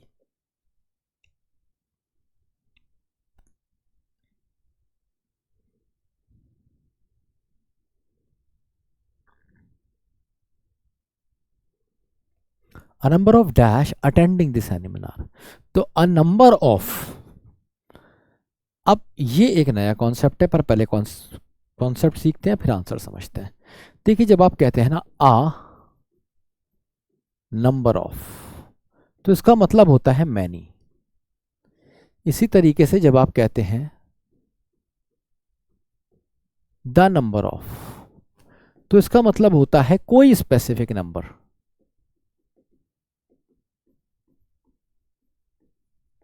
नहीं समझे, आ नंबर ऑफ का मतलब मैनी जैसा आता है, जैसे मैंने कहा a number of friends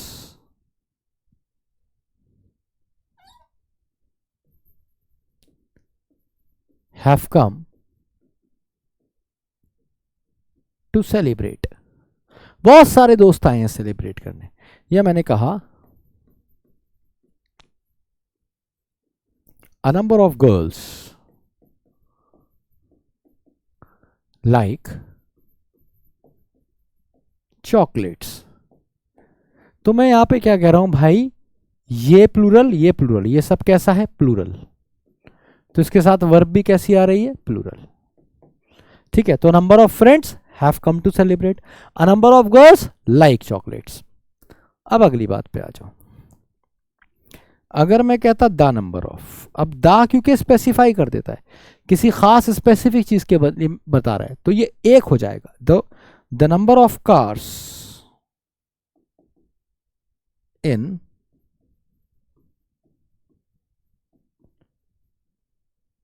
the number of cars in the bungalow is 6। ये नहीं कह रहा कि बहुत सारी कार्स है बंगले में, ये कह रहा है द नंबर ऑफ, कि जो नंबर है, जो स्पेसिफिक नंबर है कार्स का, वो कितना है, 6 है, ये कह रहा है। या फिर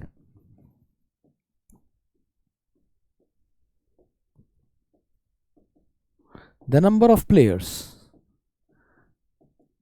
इन अ क्रिकेट match is 22.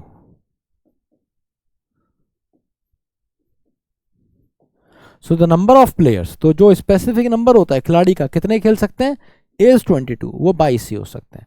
तो याद रखिए द नंबर ऑफ स्पेसिफिक होता है, इसलिए उसके साथ सिंगुलर वर्ब का इस्तेमाल होता है। आ नंबर ऑफ का मतलब मैनी होता है और इसलिए उसके साथ प्लूरल वर्ब का इस्तेमाल होता है। तो अ नंबर ऑफ का मतलब क्या हो गया यहाँ पे, मैनी। तो अब क्या आना चाहिए, अ नंबर ऑफ मैनी स्टूडेंट्स आना चाहिए। तो स्टूडेंट्स आ गया, इज गलत है, यहाँ पे स्टूडेंट ही गलत है, यहाँ पे स्टूडेंट्स आ गया, आर भी सही है, तो C is the correct answer, इसका आंसर सी हो जाएगा, डी भी गलत है। क्लियर। नेक्स्ट क्वेश्चन तो आता ही है, लगा दो 5 सेकंड।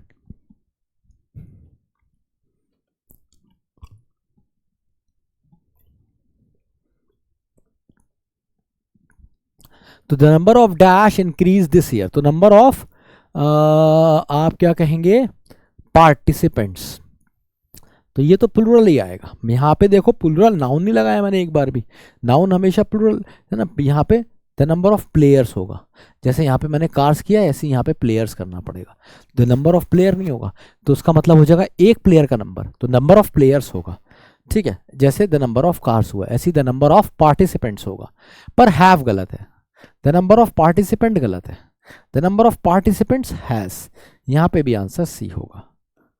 ठीक है, तो द नंबर ऑफ का मतलब है जो नंबर है किनका, पार्टिसिपेंट्स का, जो लोग आए हैं पार्टिसिपेट करने वो बढ़ गया है इस बार, तो नंबर बढ़ गया इसलिए हैज आया, किसका, पार्टिसिपेंट्स का, एक से ज्यादा है इसलिए प्लूरल।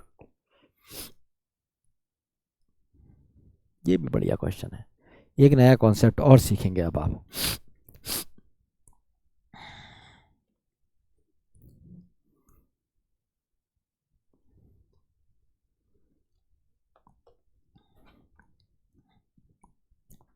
देखो भाई एक बात याद रखो, मोर के साथ हमेशा प्लूरल नाउन और प्लूरल वर्ब का ही इस्तेमाल करना, ये यूनिवर्सल रूल है। ठीक है, अब इसका एक छोटा सा एक्सेप्शन है।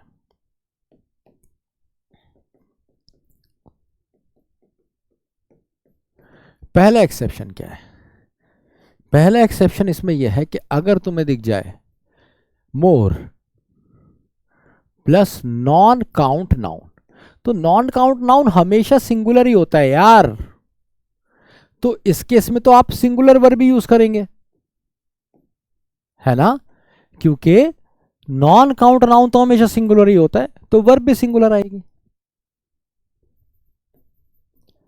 और अगर आपको दिख जाए मोर देन वन और कुछ नहीं, तो इसके साथ भी आप क्या यूज करेंगे, singular noun plus singular verb. ठीक है, एग्जाम्पल देखो,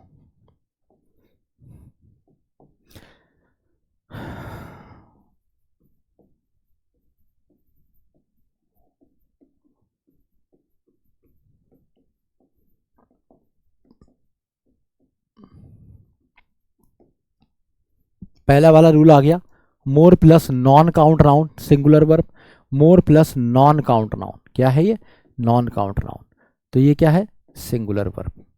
मोर वाटर, पानी को गिनते नहीं हो, तोलते या मापते हो लीटर में गैलन में, so more water is needed to fill the tank.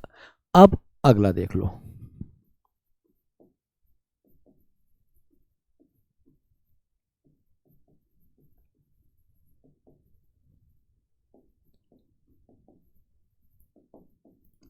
More than one student has got failed, तो मोर देन वन का क्या मतलब है, एक से ज्यादा मतलब है, लेकिन आपको करना क्या है, मोर देन वन के साथ सिंगुलर नाउन और सिंगुलर वर्ब लगानी है। बस यही दो केसेस हैं जो सिंगुलर के मोर के केस में हो सकते हैं।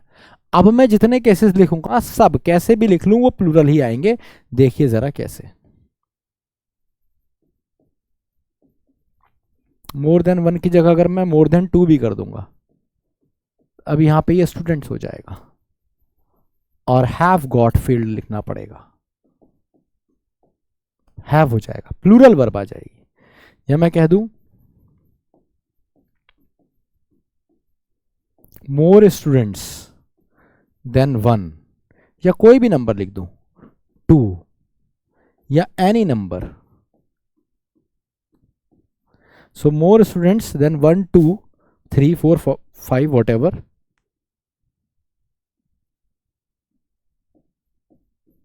Have got failed. अगला सेंटेंस देखो,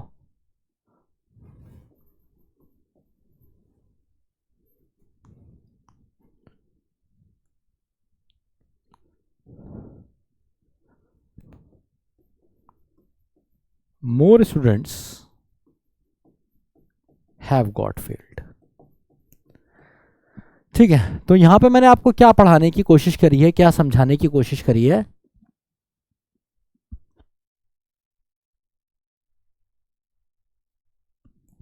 मैंने आपको बताने की कोशिश की है कि मोर के साथ ये बताने की कोशिश करी है कि मोर के साथ हमेशा प्लूरल नाउन और प्लूरल वर्ब आएगा हमेशा। आपने यहां पे भी देखा, यहां पे भी देखा, यहां पे भी देखा। इसके दो एक्सेप्शन है, या तो मोर देन वन आ जाए, या फिर मोर के साथ कोई नॉन काउंट नाउन आ जाए, क्योंकि नॉन काउंट नाउन प्लूरल हो नहीं सकता।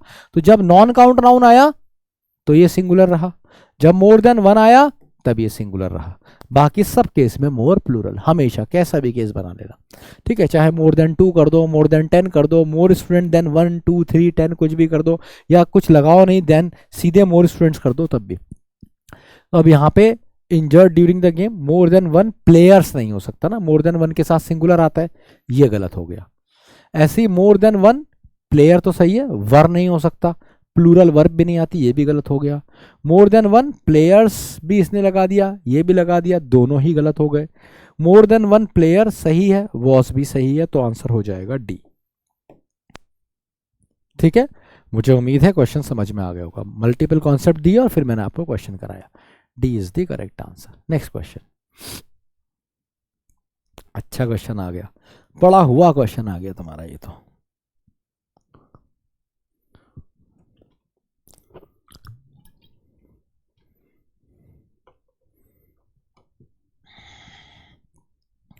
मोर इन्फॉर्मेशन के साथ आर नहीं आता, इज आता है। A is the correct answer. More information is required, और इन्फॉर्मेशन चाहिए, इज रिक्वायर्ड, ए।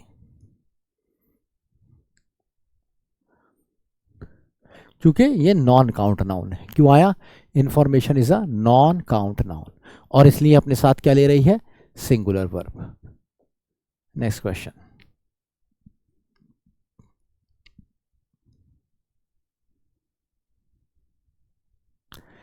तो कह रहे द परसेंटेज, देख लीजिए शायद मेरी गर्दन अड़ गई।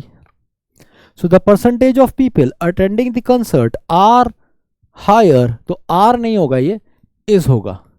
क्यों होगा इज? क्योंकि आप किसकी बात कर रहे हैं? द परसेंटेज की, पीपल की बात नहीं कर रहे आप। आप यहाँ पे पीपल लिख दें, आप यहाँ पे मिल्क लिख दें, आप यहाँ पे वाटर लिख दें, कोई नॉन काउंट नाउन भी लिख दें, पर यहाँ पे तभी भी इज ही आएगा, क्योंकि आप कह रहे हैं the percentage is higher than expected.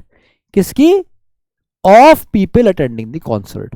तो यहाँ पे ऑफ के बाद जितने भी लगता है ना, प्रेपोजिशन के बाद बताया था ना, प्रेपोजिशन के बाद हमेशा ऑब्जेक्ट आता है, और ऑब्जेक्ट के अकॉर्डिंग वर्ब नहीं लगती, सब्जेक्ट के अकॉर्डिंग लगती है। सब्जेक्ट क्या है? परसेंटेज। Answer is B.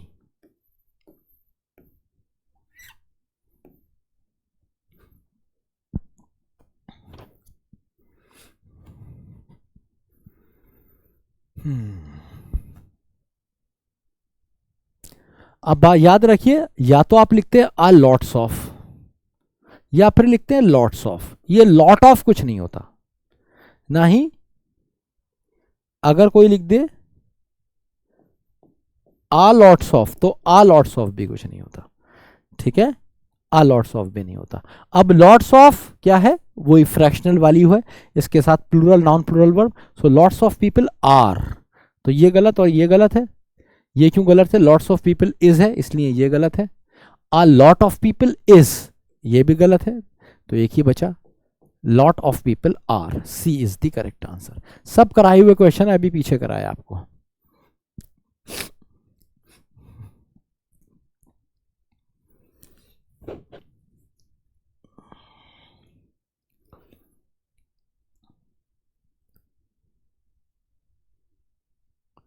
तो भाई मैंने आपको बताया था कि नन जो होता है वो सिंगुलर होता है। दूसरी बात, ये ऑफ यू क्या है, ऑब्जेक्ट, तो ऑब्जेक्ट के अकॉर्डिंग तो लगेगा नहीं। नन ऑफ यू, तो ये आर नहीं होगा, is. None of you is, A is the correct answer. None of you is responsible for the mistake made during the presentation. Next question.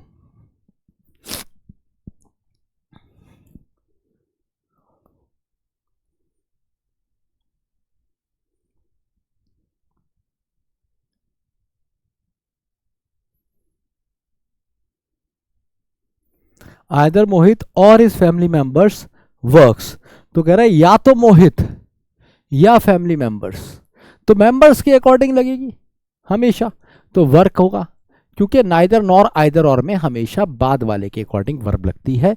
ये बात मैं आपको पढ़ा चुका हूं। Next question.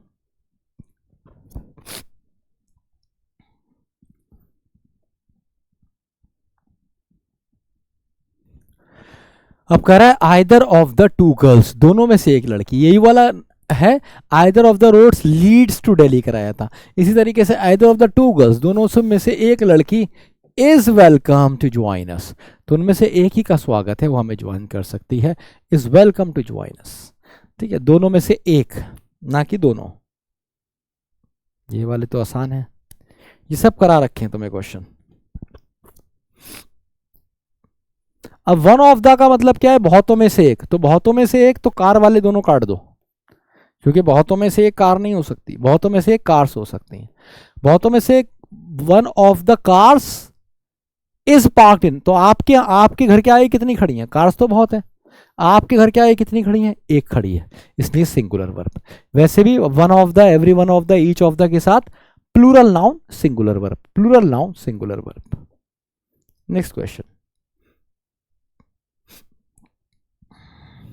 ये भी आसान है।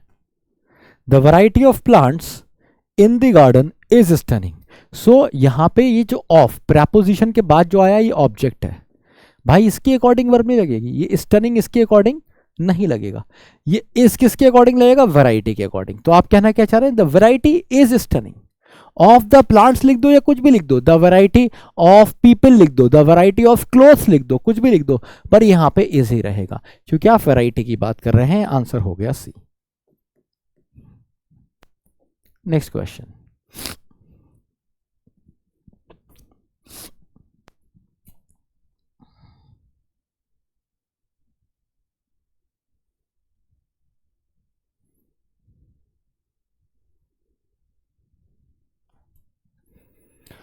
The manager and director has या हैव डिसाइडेड, ये दो आदमी एक आदमी है, decided to implement new policies, तो ये दोनों एक ही आदमी है क्योंकि यहां पे डिटरमाइनर इज मिसिंग।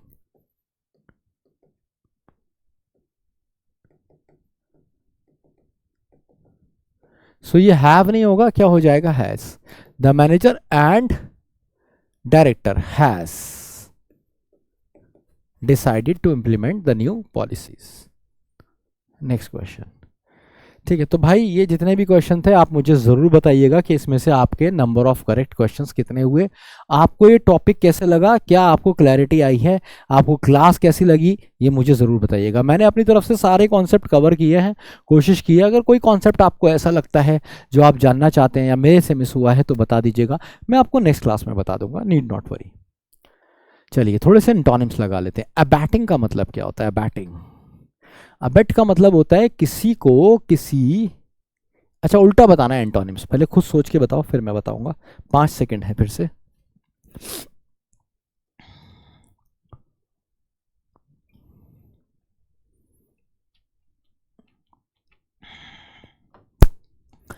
कह रहा है he was charge with abetting, तो अबेट का मतलब जानते हो क्या होता है, भड़काना, instigate, abet. Conspire, intrigue, plot, machination, इस सब का मतलब होता है किसी को किसी के खिलाफ, इंस्टिगेट तो भड़काना होता है, अबेट का मतलब होता है किसी को किसी के खिलाफ क्या करना, कोई प्लान बनाना, षड्यंत्र बनाना, कॉन्स्पिरेसी कह सकते हो, ठीक है। तो सारे के सारे प्लॉट करना होता है, कॉन्स्पायर करना। बैफिल इज टू कंफ्यूज, परप्लेक्स, किसी को कंफ्यूज कर देना। परप्लेक्स का मतलब है वही कंफ्यूज, उलझा देना। इंट्रिकेट, ये सारे सिनोनिम होते हैं। प्रमोट, सपोर्ट, इनहेंस,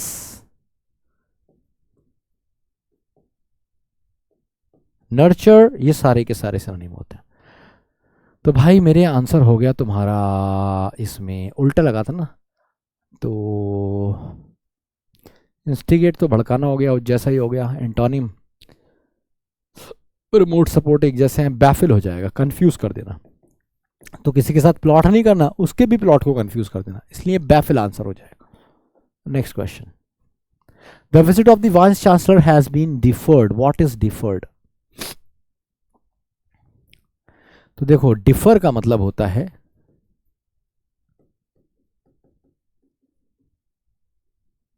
डिस्करेज करना, किसी को पीछे खसीटना, डिस्करेज करना है ना, किसी को हिंडर करना, बाधा डालना बेसिकली। तो उसका उल्टा क्या हो जाएगा? एक्सपीडाइट, एक्सपीडाइट, कैटलाइज, मतलब किसी चीज को तेज कर देना, किसी चीज को कैटलिस्ट बना देना, है ना, किसी चीज को जल्दी जल्दी करा देना, स्पीड अप। तो यही इसका आंसर हो जाएगा, क्योंकि उल्टा बताना था। डिसॉल्व का मतलब तो होता है ना किसी चीज में मिक्स कर देना, तो इससे कोई मतलब नहीं है डिसॉल्व से। पोस्टपोन्ड का मतलब होता है डिले कर देना, तो इससे भी मतलब नहीं है। पुट ऑफ का मतलब होता है एक्सटिंग्विश, बुझा देना, तो इससे भी कोई मतलब नहीं है। आंसर हो जाएगा ए। वो कैब रजिस्टर में लिखते रहिए, 5-6 सिनोनिम मिल गए हैं। Now what is desecrate? How dare you desecrate an idol of this temple? तो डेसिक्रेट का क्या मतलब होता है? डेसिक्रेट का मतलब होता है बेसिकली इंसल्ट, ब्लास्फेम,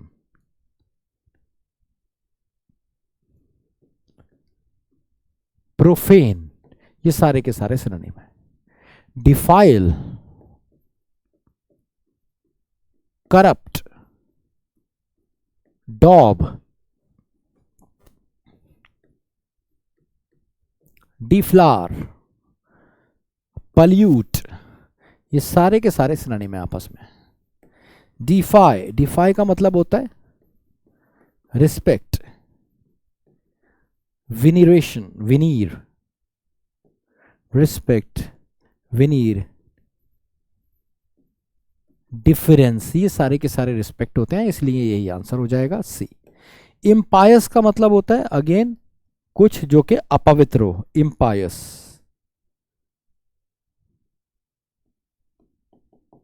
इविल,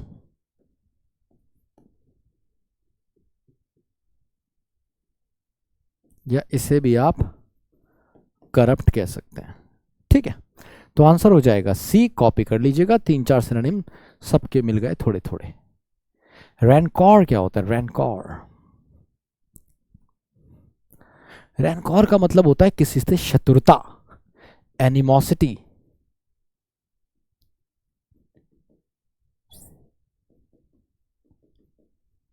एनिमिटी की स्पेलिंग भूल गया क्या मैं, एक सेकेंड। एनमिटी, ENMITY होता है। अभी चेक कर लेंगे रैनकॉर, चेक नहीं करेंगे तब तक मन नहीं लगेगा।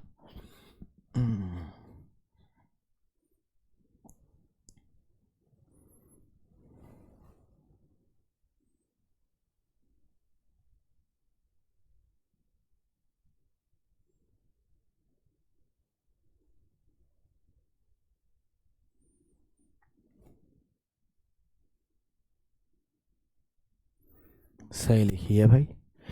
तो एनिमोसिटी, एनमिटी, फ्रिक्शन, हॉस्टिलिटी, ये सारे एक ही माँ के बच्चे हैं। एनिमोसिटी, अबे ये लिखा तो था एनिमिटी, ठीक है, सब एक ही माँ के बच्चे हैं। हार्मनी क्या होता है? पीस, ट्रैंक्वैलिटी मतलब शांति, पीस, ट्रैंक्वैलिटी, सीरेनिटी, डिवोशन,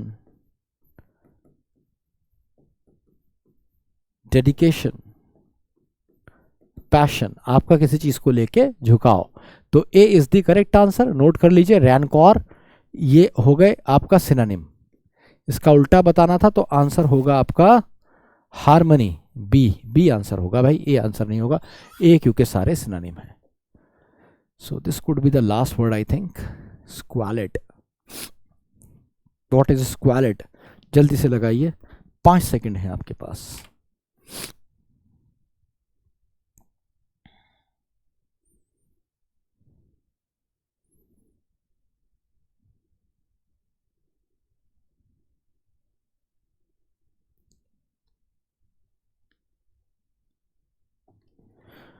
तो देखिए स्क्वालिड का मतलब होता है फिल्दी, मकी, गंदा, ठीक है। तो फाउल, डर्टी इसी का सिनोनिम है। तो क्लीन, प्योर, पायस, यही आंसर हो गया। डिसऑर्डरली, केओटिक, मैसी, ये सारे सिनोनिम हो गए, ठीक है। ये वाले सारे सिनोनिम हो गए। मीन, वायल, निफेरियस, डेस्पिकेबल, ये सारे सिनोनिम हो गए। इन सब का मतलब है कमीना, इन सब का मतलब है उलझा हुआ, ऑर्डरली, ढंग से नहीं है। प्योर आपको पता है, डर्टी के सिनोनिम भी मैंने आपको दे दिया। स्क्वालिड याद रखिएगा। तो भाई आज की क्लास में आपने क्या सीखा? आज की क्लास में आपने सीखे कॉन्सेप्ट्स, किसके? सब्जेक्ट वर्ब अग्रीमेंट के। फिर उन कॉन्सेप्ट्स पे आपने की प्रैक्टिस, और साथ ही साथ मुझे उम्मीद है वोकैबुलरी के एटलीस्ट 20 to 25 न्यू वर्ड्स भी करें, और इन्हें कॉपी करके आप अपना वोकैब रजिस्टर स्ट्रॉन्ग करेंगे। ये आपके हर दिन का काम है। देखिए ये भाषा है, ये हल्के हल्के आती है, इसलिए आपका काम क्या है? रीडिंग। रीडिंग बहुत इंपॉर्टेंट है। मैं बार बार आपकी क्लास में कह रहा हूँ कि रीड जरूर करिए, अपने एरिया ऑफ इंटरेस्ट का रीड करिए, जो आपको अच्छा लगता है। थ्रिलर अच्छा लगता है, थ्रिलर रीड करिए। फिक्शन अच्छा लगता है, फिक्शन रीड करिए, है ना। आपको नॉवल अच्छी लगती है, नॉवल रीड करिए। मैगजीन अच्छी लगती है, मैगजीन रीड करिए। जब पढ़ने की आदत हो जाए तो वैरायटी रीड करिए, कभी न्यूज़पेपर पढ़ लीजिए, कभी कोई टेक्स्ट बुक पढ़ लीजिए, पर पढ़िए जरूर। आर्टिकल पढ़ लीजिए, ब्लॉग पढ़ लीजिए। तो रीडिंग है आपका होमवर्क, और इसकी डीपीपी जरूर लगाते रहिए। डीपीपी आईना है, डीपीपी आपको बताएगी कि बेटा तुझे कितना समझ आया, ठीक है। डीपीपी लगाइए। आपका वीकली टेस्ट होगा, वीकली टेस्ट जरूर दीजिएगा, ठीक है। तो ये थी हमारी आज की क्लास। मुझे जरूर बताइएगा कि आपको ये क्लास कैसी लगी। इंतजार रहेगा आपके कमेंट्स का, जरूर बताइएगा क्लास कैसी लगी। See you in the next class. Love you all. जय हिंद, जय भारत।